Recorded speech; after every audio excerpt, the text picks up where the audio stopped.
बहुत बहुत धन्यवाद। मैं असिस्टेंट प्रोफेसर रामजी यादव,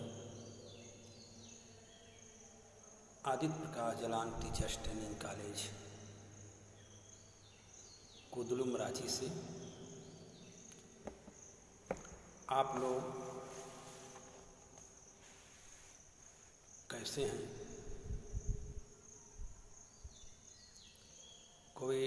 कोविड-19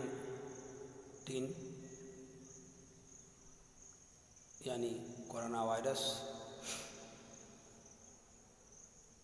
महामारी के दौरान आज पूरा विश्व जूझ रहा है। जैसा कि मुझे आशा और विश्वास है कि इस महामारी का संघर्ष करते हुए आप लोग अच्छे होंगे। इस दौरान हमारे तरफ से आप सभी का सादर अभिवादन। जैसा कि मैं पिछली वीडियो में आप लोगों को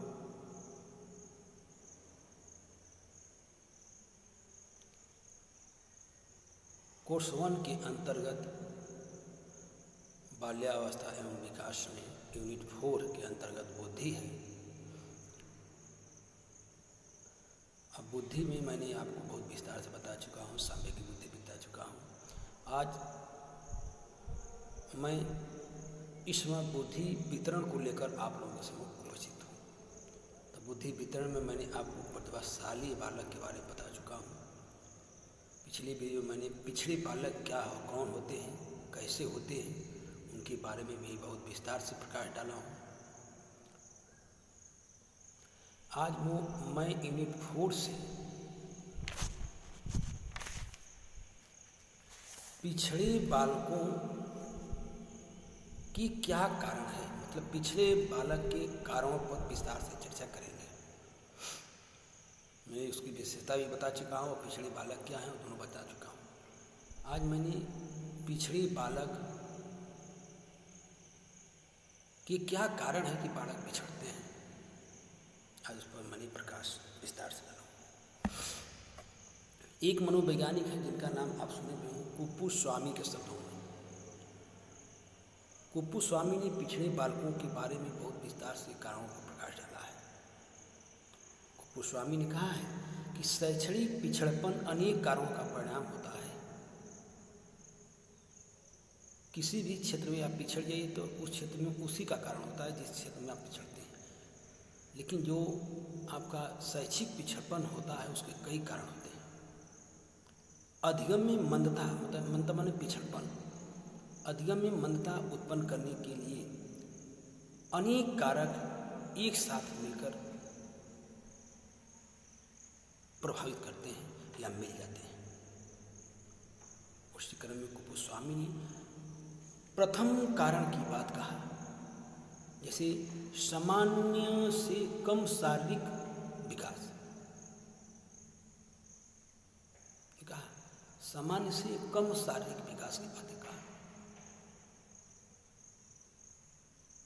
कि जो सामान्य बालक है उससे कम शारीरिक विकास होता है पिछड़े बालकों का।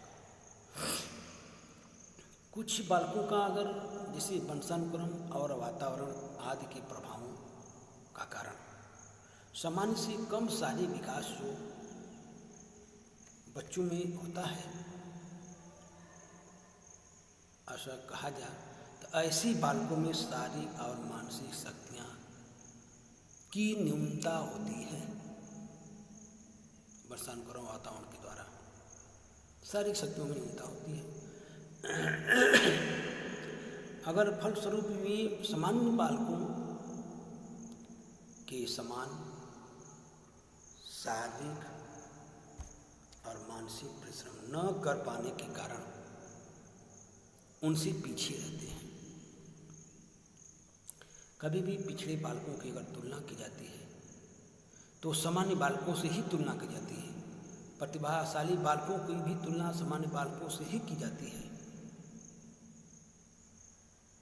ये बहुत ही इम्पॉर्टेंट बात के सामने कुपुस्वामी ने फर्स्ट पॉइंट कर कहा कि सामान्य से कम शारीरिक विकास, सामान्य से कम शारीरिक विकास बालक का होता है, उसमें वंशानुक्रम और वातावरण भी दोष है। इसी कारण वह सामान्य बालकों से अधिक पिछड़े होते हैं शारीरिक रूप से। दूसरी क्रम में एक बात उन्होंने और रखा, दूसरा कारण पिछड़ने का जो दूसरा कारण है वह शारीरिक दोष, मतलब शारीरिक दोषों के द्वारा भी बालक शैक्षणिक कार्य में पिछड़ते हैं। अगर कुछ बालकों में विभिन्न प्रकार के शारीरिक दोष होते हैं,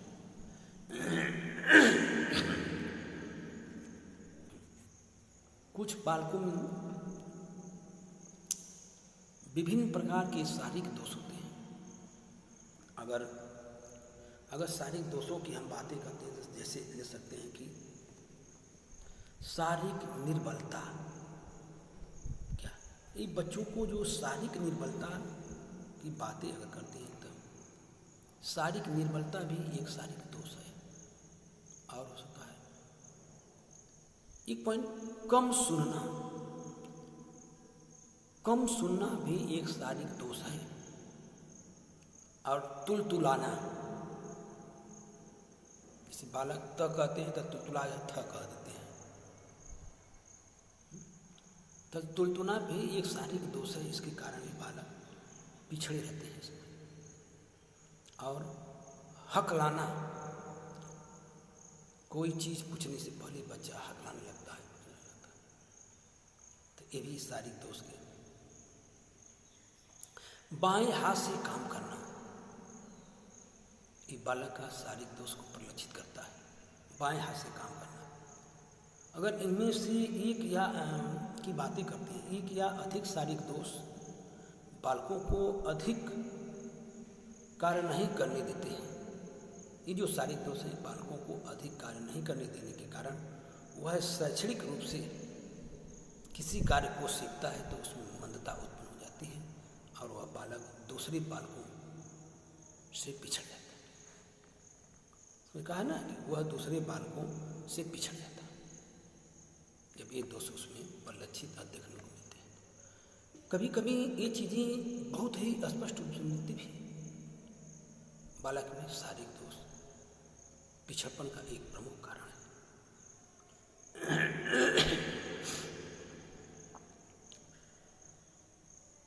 और कुपुस्वामी ने इसी शारीरिक दोषों की बात उन्होंने एक पॉइंट रखा कि शारीरिक दोष की बात एक है शारीरिक रोग। क्या शारीरिक रोग के द्वारा बालक में पिछड़पन की प्रक्रिया उत्पन्न होती है? क्या बालक शारीरिक रोगों से भी पिछड़ता है? स्पष्ट उन्होंने बात रखा। कुछ बालकों में अस्वस्थ वातावरण, कुपोषण आदि के कारण जो अनेक शारीरिक रोग उत्पन्न होते हैं, उसमें जैसे हो सकता है ना शारीरिक रोग क्या उत्पन्न हो सकते हैं अनेक कारण वातावरण से, जैसे खांसी। ये लगातार खांसी अगर बालक किसी को आ रही है तो उसके शारीरिक रोग के अंतर्गत होती है और वह उसकी पिछड़पन का कारण बनती है। और नजला एक दोष है सारे रोगों के अंतर्गत। और उसने इसे टांसिल का बढ़ जाना, ये भी एक शारीरिक रोग है। और तपेदिक, ये शारीरिक रोग हैं, इसके कारण भी बालक पिछड़ते हैं। और आंतों की गड़बड़ी, अब कहा आंतों की अगर गड़बड़ी है, निर्बल है, तो निर्बल पाचन शक्ति जो है वह ग्रंथियों का ठीक से कार्य न कर पाना, पाचन क्रिया आपका सही नहीं है तो ग्रंथियों को ठीक से काम न कर पाना आपके शारीरिक रोगों को प्रभावित करता है, शारीरिक रूप से प्रभावित करता है। ये रोग बालक की शक्ति को छीण कर देता है। जब ये रोग बालक की शक्ति को छीण कर देगा तब बालक के शरीर पर उसका गलत प्रभाव पड़ता है, उस कारण बालक भी पिछड़, जिससे वह थोड़ा सा कार्य करने के बाद भी अब उसमें सिर दर्द होने लगता है, उसे हमेशा मानसिक थकान सी महसूस होती है और वह अनुभव ये करने लगता है कि मैं पिछड़ने का ये कारण लगता है और फलस्वरूप वह कार्य करने को स्थगित कर देता है। उसमें सिर दर्द होता है, मानसिक थकान होती है, तो वह किसी भी कार्य को करने के लिए स्थगित कर देता है और कार्य नहीं करता है। ये भी पिछड़पन का कारण बनता है। कभी कभी विद्यालय में भी वह नहीं जा पाता है,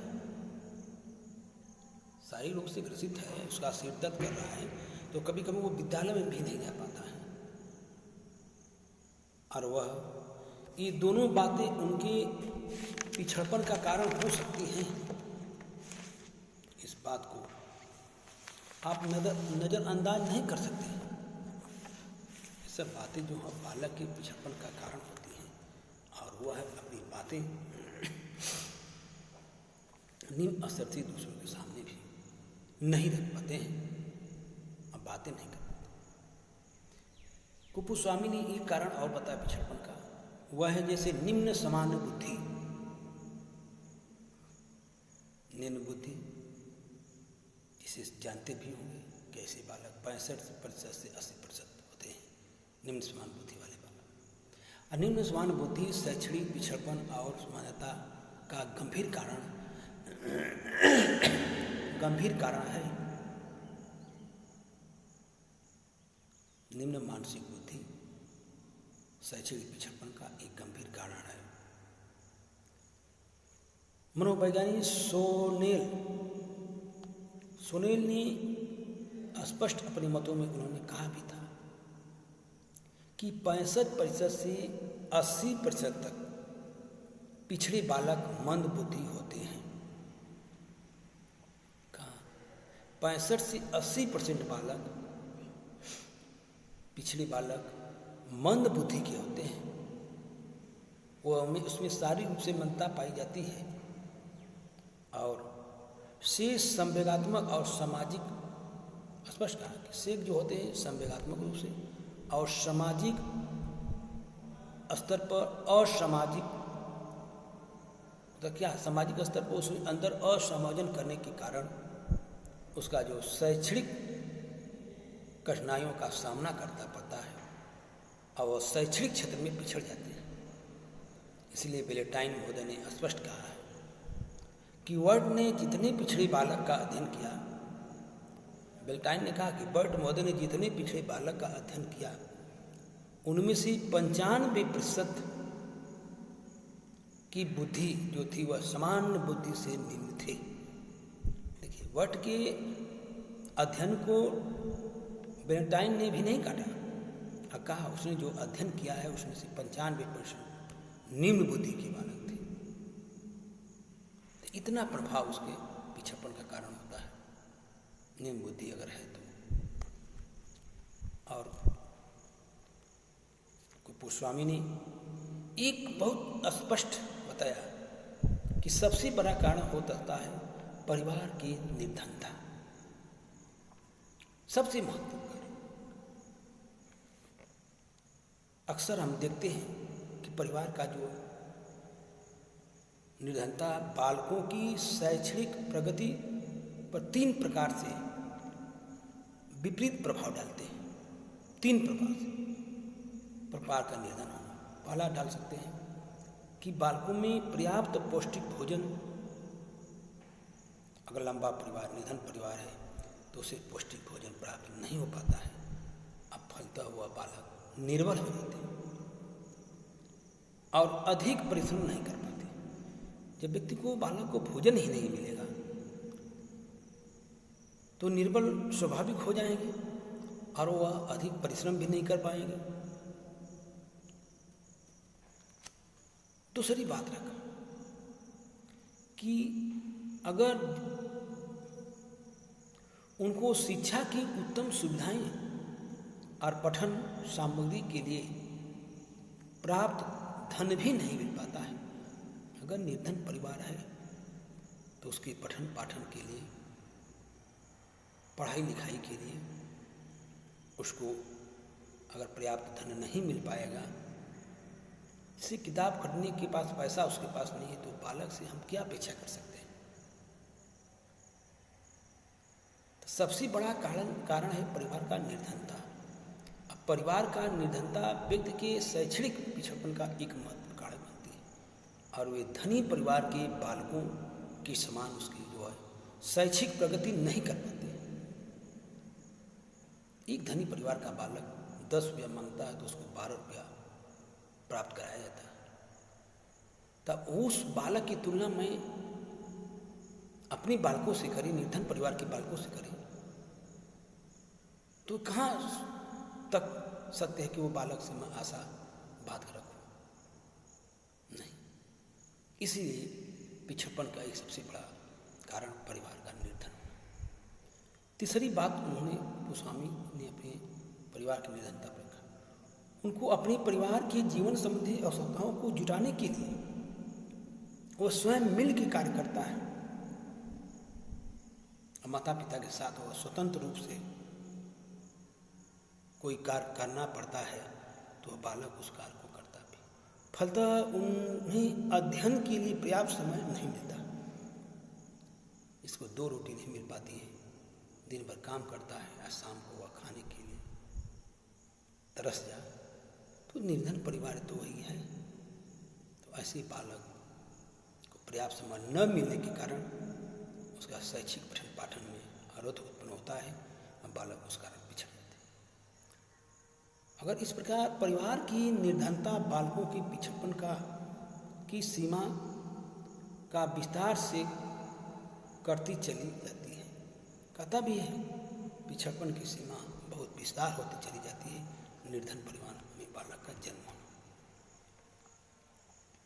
पॉइंट क्लियर है? यहाँ ना समझ में आता है उसको आप नोट करते रहिएगा। एक चीज और है, परिवार का बड़ा आकार।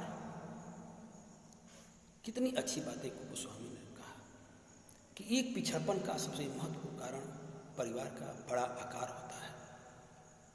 कुछ परिवारों में सदस्यों की संख्या तो अधिक होती है, पर उस अनुपात में निवास स्थान का अभाव होता है।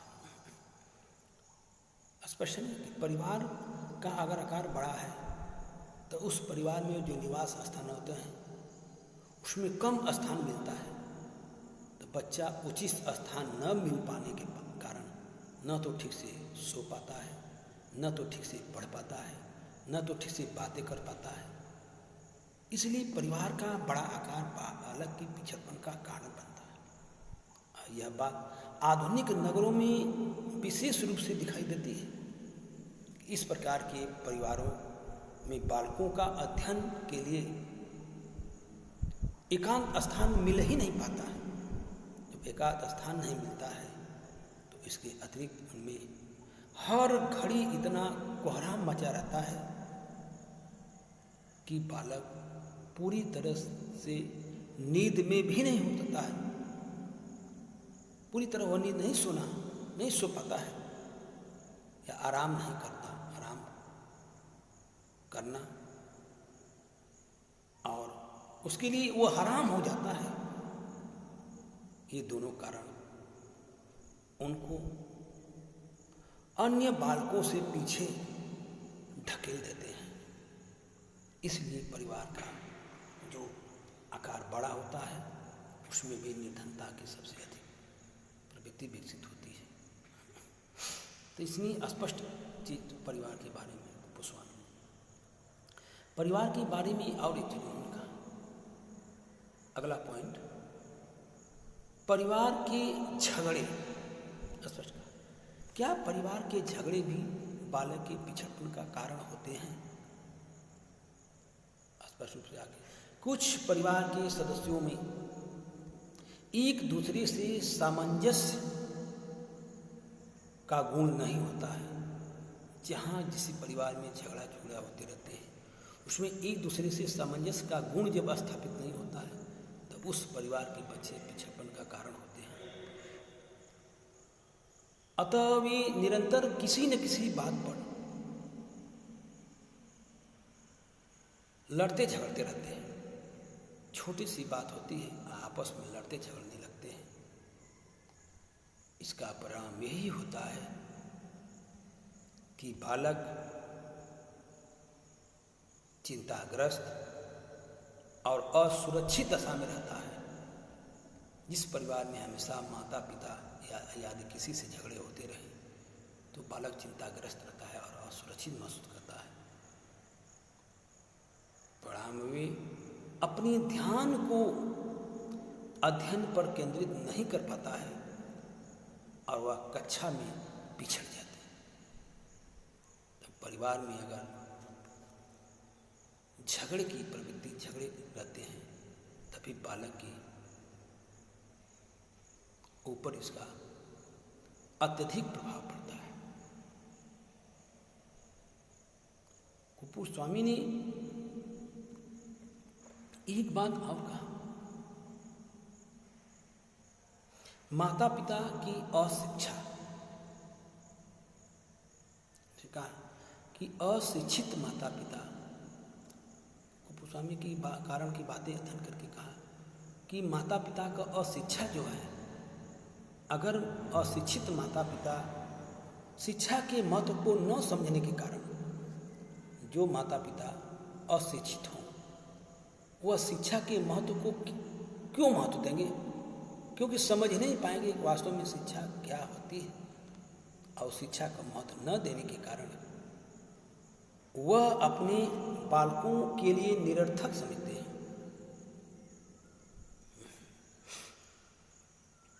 लेकिन शिक्षा पर महत्व देना चाहिए।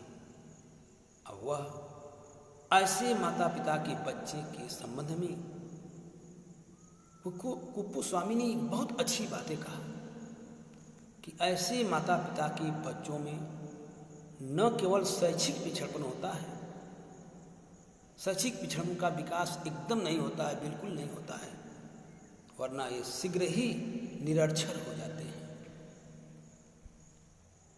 कारण तो है कि माता पिता का अशिक्षा। अगर माता पिता अशिक्षित, जिस परिवार में माता पिता अशिक्षित हैं तो अपने बालक को शिक्षा का लाभ नहीं दे पाएंगे।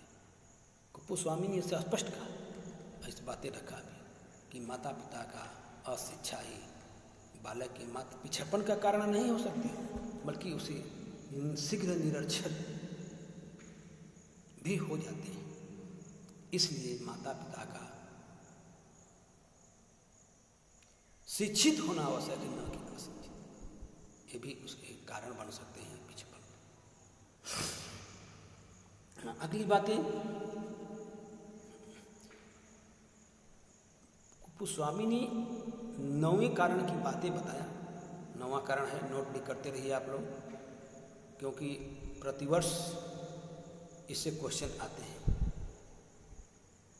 इसलिए 9वें कारण में उन्होंने कहा कि माता पिता की बुरी आदत। अगर परिवार में माता पिता की बुरी आदत है, बच्चा उसका अनुकरण कर रहा है, उसको देख रहा है, तभी उसके पिछड़पन का कारण बन सकती है। तो है ना कि कुछ माता पिता अनेक बुरी आदतें होती हैं, देखे भी होंगे, कुछ माता पिता में अनेक बुरी आदतें होती हैं। जैसे क्या होता है? आलस। आलस क्या है? ये माता पिता का बुरी आदत है। जब माता पिता में आलस रहेगा, माता पिता सुबह 8 बजे सो उठते हैं, अपने बच्चे से उम्मीद करते हैं कि 3 बजे भोर में उठकर पढ़ो। ये बुरी आदत है माता पिता की। यही बुरी आदत बच्चे के पिछड़पन का कारण बनती है, आलसपना। आलस ये जो चीज़ें माता पिता को तो खा ही रही है, लेकिन वह बच्चे के भविष्य को भी बिगाड़ रही है। ये माता पिता की बुरी आदत है, आलसपना, आलस। और कह सकते हैं लापरवाही। किसी भी कार्य को माता पिता का दायित्व करने का तो सोचते चलिए आज नहीं किया जाएगा, कल किया जाएगा। तो क्या हुआ, लड़का उसको देख रहा है, उसका अनुकरण कर रहा है, तो लड़के से कैसे आप कहेंगे कि बेटा एक काम तुरंत करो? नहीं, तुरंत जवाब देगा कि पापा मम्मी तुम तो कल करने के लिए बोल रहे थे, अपने काम को आज ही कर रही है। तो ये क्या है, आलस्यपन, ये आपको क्या है, लापरवाही है आपके अंदर। जिस कार्य को सौंपा जाए, जो कार्य आप कर रहे हैं उसको निष्ठा के साथ करें, क्योंकि बच्चा पर उसका बुरा प्रभाव पड़ता है और बच्चे की पिछड़पन का कारण बनता है। और काम चोरी आदि, ये काम चोरी भी ये बुरी आदत है, माता पिता के द्वारा काम चोरी। कहावत है ना,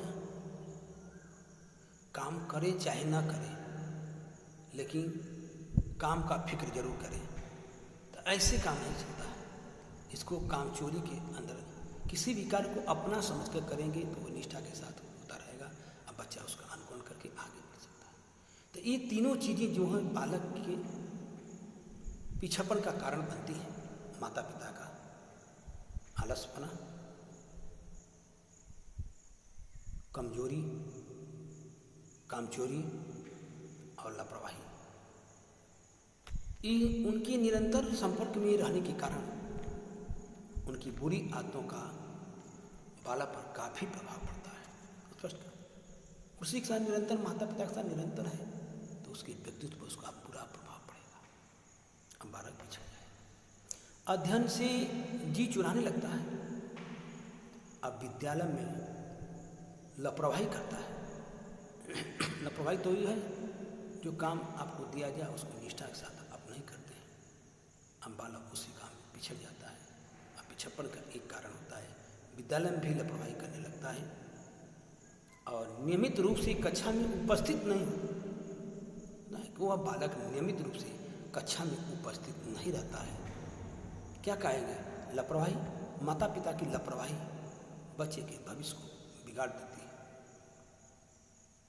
अगर माता पिता उस बच्चे पर विशेष ध्यान दें तो बच्चे के अंदर लापरवाही विकसित हो ही नहीं सकती। इसलिए माता पिता की लापरवाही बच्चे की लापरवाही में लिप्त है, सम्मिलित है। इन सब बातों का परिणाम होता है कि शिक्षा प्राप्त करने में पिछड़ जाना और बालक शिक्षा प्राप्त करने में पिछड़ जाते हैं। गोस्वामी ने अपने इसी क्रम में अगले कारण की बात कहा कि माता पिता का दृष्टिकोण। देखिए, परिवार का सबसे अहम भूमिका है, सबसे अधिक भूमिका हम मानते हैं तो परिवार को मानते हैं, इसके बाद विद्यालय को मानते हैं। पहला पिछड़पन का कारण परिवार होता है, इसीलिए माता पिता का दृष्टिकोण कहते हैं। माता पिता अपने बालकों के प्रति आवश्यकता से अधिक कठोर और कुछ उनको आवश्यकता से अधिक लाड प्यार करते हैं। देखिए, बच्चों को कभी भी आवश्यकता से अधिक उसके प्रति कठोर नहीं होना चाहिए। अगर उसके प्रति कहीं ज़्यादा कठोरता आपके अंदर है तभी बालक पिछड़ सकता है। और एक कारण हो सकता है कि उसके प्रति कोमलता होता है ना, उसके प्रति अधिक लाड प्यार कर रहे हैं, तभी बालक के पिछड़पन का कारण होता है। तो दोनों परिस्थितियां हैं, इसीलिए बालक को मध्यम श्रेणी में रखना चाहिए। उसको आपके दुखों का, आपके तकलीफों का, आपके स्थिति का, आपकी परिस्थिति का उसी ज्ञान महसूस हो कि मेरे पिताजी बहुत संघर्ष करके मुझको पढ़ा रहे हैं, बातें कर रहे हैं, तब ये चीजें उसके मन में घर करेगी।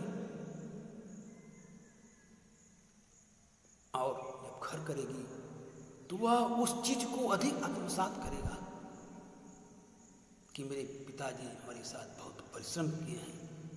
देखिए, होता है ना कि बच्चे को खान पान खूब दीजिए लेकिन रखिए दुश्मन की तरह। होता है कि बच्चे को दुश्मन की तरह रखने से तो ये नहीं कि बच्चे को हम अधिक डांट रहे हैं, फटकार रहे हैं तो उसके भविष्य के लिए कर रहे हैं कि उसमें कहीं पिछड़पन का कारण न आ जाए। तो ये दोनों प्रकार के जो माता पिता अपने बच्चों में स्वतंत्रता और आत्मविश्वास के गुणों का विकास नहीं होने देते। स्पष्ट है, किसी के कारण ये अत्यधिक होगा तो दोनों में ये चीज़ें स्वतंत्रता और विश्वास का गुणों का विकास नहीं होने देते। और इन गुणों के अभाव में शिक्षा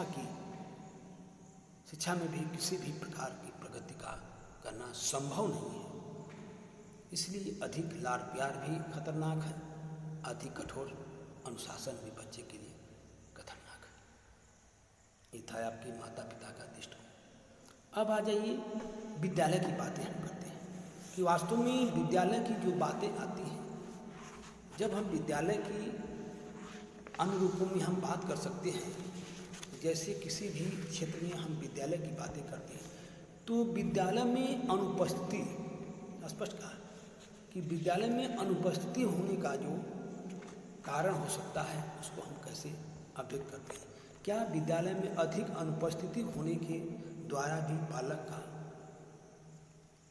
शैक्षणिक पक्ष बिगड़ता है? स्पष्ट रूप से कहा, कुछ बालक अनेक कारणों से विद्यालय में नियमित रूप से उपस्थित नहीं होते हैं। जैसे होता है बीमारी, देर से बीमारी, एक तो होगा बीमारी कि बीमारी है इसलिए कारण विद्यालय में है, और देर से विद्यालय में प्रवेश। अगर बच्चा का देर से विद्यालय में प्रवेश कर रहे हैं तो उस कक्षा में जो पढ़ा दिया गया है फिर दोबारा नहीं पढ़ा जा सकता, उसके कारण भी बच्चा पिछड़ करता है। अब माता पिता का एक स्थान से दूसरे स्थान पर हस्तांतरण, अगर एक जगह माता पिता का एडमिशन बच्चे करा दिए हैं, फिर किसी कारणवश माता पिता का हस्तांतरण हो गया, दूसरे जगह चला गया, तभी बालक उस विद्यालय में लगता अनुपस्थित हो गया। और उसका बालक माता पिता का तबादला सबसे महत्वपूर्ण स्थान रखता है बालक के पिछड़ने के कारण।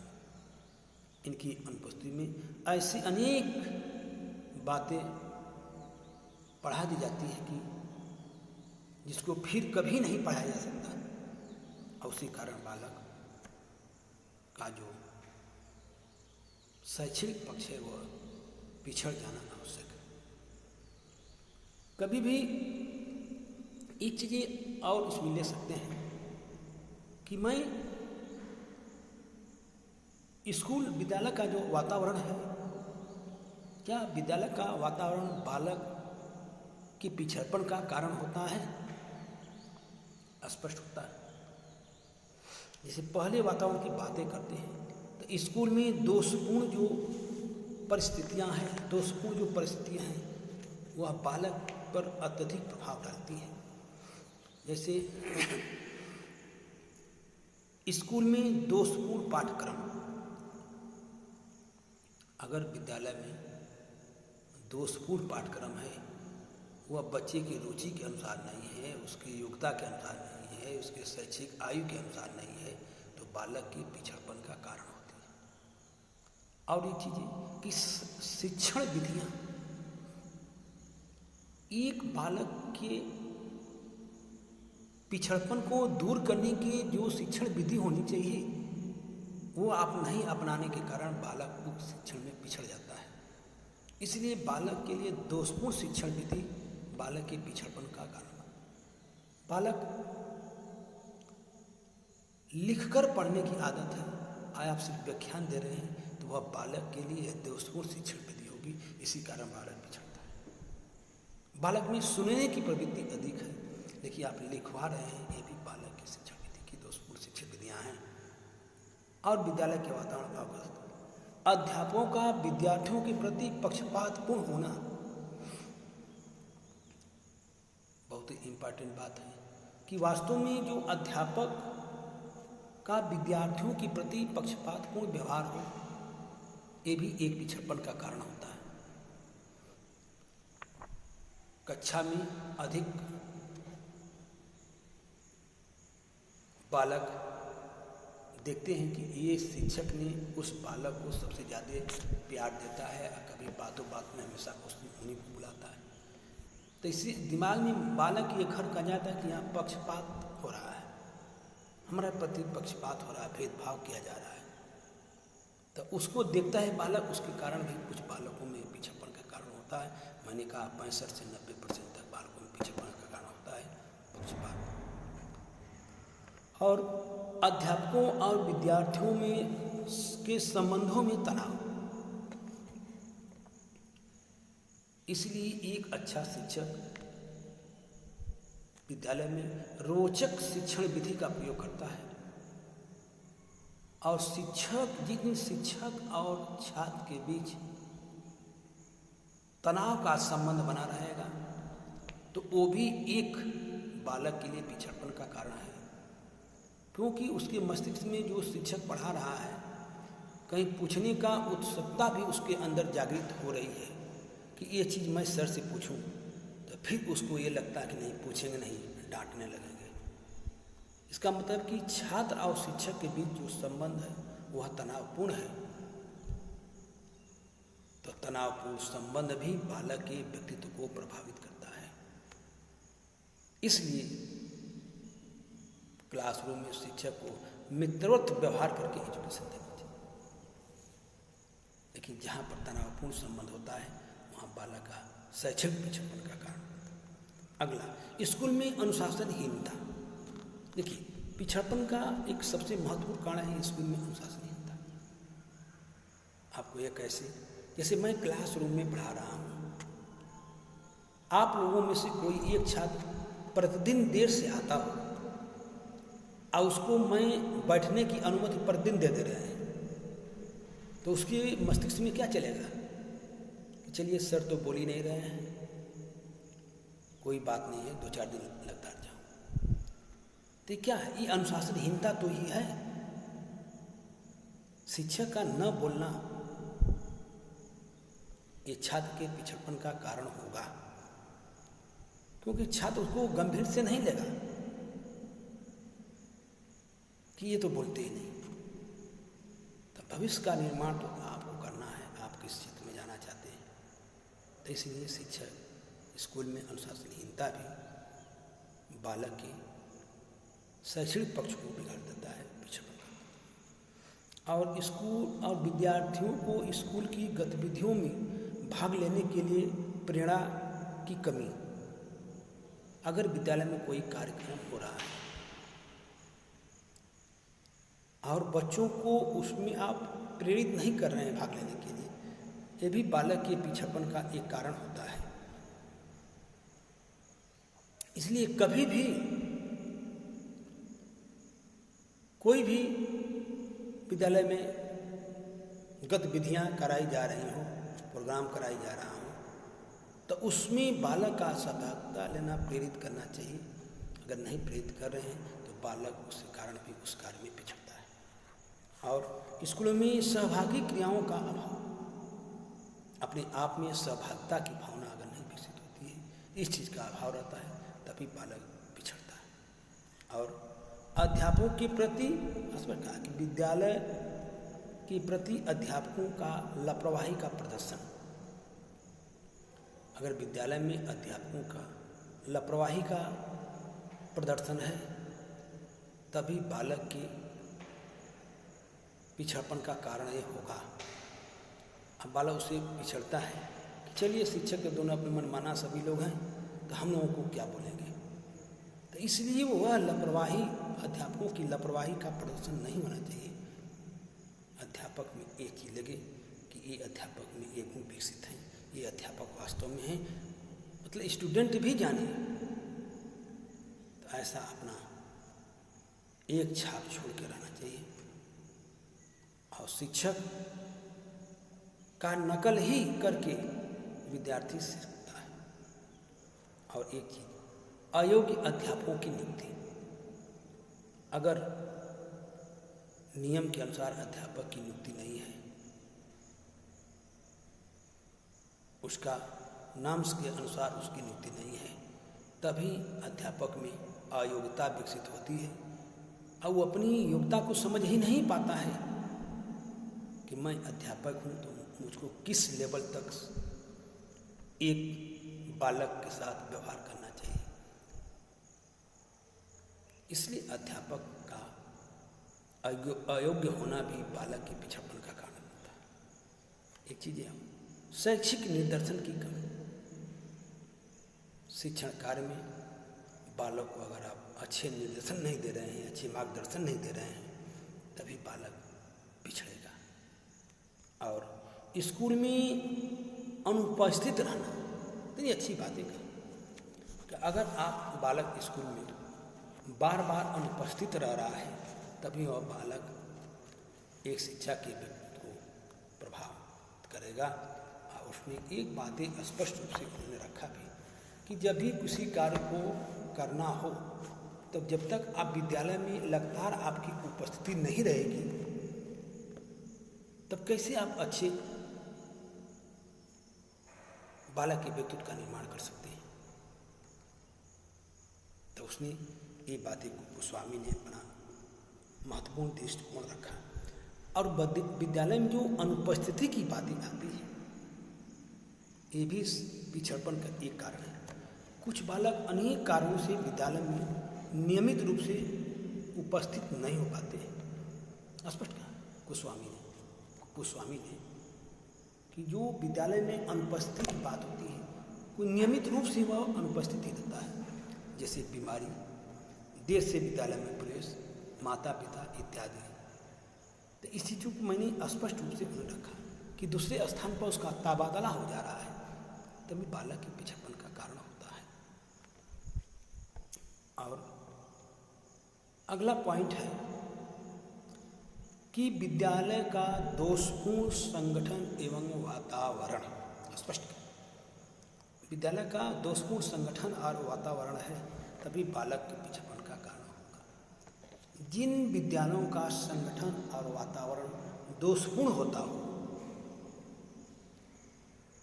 वे न केवल बालकों के शैक्षिक पिछड़पन के वरना आखिर न केवल बालकों का ही शैक्षिक पिछड़पन नहीं होगा, और क्या होगा, शैक्षणिक मंदता में भी योग देते हैं। बालक धीरे धीरे सीखता है, उसमें भी हुआ। इस प्रकार विद्यालय में पाई जाने वाली जो कुछ अवांछनीय बातें हैं, जैसे मैंने पहले रख रहा कि पाठ्यक्रम को कठोर एवं संकीर्ण होने के कारण बालकों की आवश्यकता की आपूर्ति। अगर पाठ्यक्रम कठोर है, उसकी आवश्यकताओं की पूर्ति नहीं हो पा रही है, तभी बालक के पिछड़पन का कारण। अगला पॉइंट, जिसे मैंने कहा ना कि अयोग्य शिक्षकों द्वारा जो पढ़ाया जा रहा है, वो अमनोवैज्ञानिक कारण विकसित हो जाता है। बच्चों में ये चीज़ें घर कर जाती हैं कि ये अमनोवैज्ञानिक कारण है, इसके द्वारा बालक नहीं पढ़ पाता। और अध्यापकों का जो कठोर व्यवहार भी होता है, इसको भी मैंने स्पष्ट रूप से आपके सामने रख दिया, बहुत विस्तार से रखा। निर्देशन के अभाव के कारण भी इसको भी बता चुका है। एक चीज और इम्पॉर्टेंट है, वो गोस्वामी ने रखा कि कभी भी वह चीजें हैं, लास्ट कारण की बातें बता रहे हैं, बहुत इम्पॉर्टेंट है, ध्यान से सुनो। जैसे पुस्तकालय, प्रयोगशाला, पाठ्य सहगामी क्रियाओं एवं शिक्षा की अन्य सुविधाओं के अभाव में बालकों की रुचियां और क्षमताओं के विकास के लिए उचित अवसरों की अप्राप्ति। अगर बालक के लिए पुस्तकालय की सुविधा न हो विद्यालय में, तभी बालक में पिछड़पन का कारण बनता है। क्योंकि पुस्तकालय एक विद्यालय का उत्तम स्थान है, जहाँ पर लाखों की संख्या में अध्ययन किया जा सकता है। और प्रयोगशाला, जिस क्षेत्र में बालक पढ़ रहा है, उसमें प्रयोग करने की व्यवस्था अगर नहीं है और नहीं भी रहती है, तो इसीलिए बालक के पिछड़पन का एक कारण बनता है। और उन्हें पाठ की सहगामी क्रियाओं, उसके साथ पाठ सहगामी क्रियाओं की व्यवस्था होनी चाहिए। इसे बालक के में उचित अवसरों की अप्राप्ति होने के कारण बालक शैक्षणिक क्षेत्रों में पिछड़ते हैं। जब भी ये सभी बातें किसी न किसी रूप में बालकों के पिछड़पन के लिए उत्तरदायी होते हैं। हाँ, थोड़ा सा इसकी मैंने अभी आपका समय तो समाप्त हो चुका है। नेक्स्ट अगले दिन इस पर हम चर्चा करेंगे कि पिछड़पन के में मंदता और उसके उपाय क्या, पिछड़पन के उपाय क्या हो सकते हैं, कि बालक पिछड़ रहा है उसके उपाय क्या हैं। इसको मैं अगले वीडियो में बहुत ही विस्तार से आपको बताऊंगा और इसको मैं यहीं पर आज समाप्त कर रहा हूँ। समय भी पूरा हो चुका है। एक बात की का ध्यान आप लोग अवश्य दीजिएगा, किसी भी टॉपिक को पढ़ने से पहले या सुनने से पहले एक विद्यार्थी के हाथों में पेन और कॉपी जरूर हो, क्योंकि हम लोग जितना मेहनत करके आप लोगों के सामने वीडियो भेज रहे हैं, आप लोग सुनते हो चाहे ना सुनते हो, लेकिन हमें मान कर चलता हूँ कि इतनी मेहनत के बाद अगर आप लोग नहीं सुनते हैं तो आपके जीवन का सबसे बड़ी भूल है। इसमें जो चीज़ें दी जाती हैं एक बार जरूर आप सुनें। वो चीज़ें दी जा रही हैं जो आप कभी सुने भी नहीं हो, पढ़े भी नहीं। इसके साथ मैं अपनी बातों को समाप्त करता हूँ।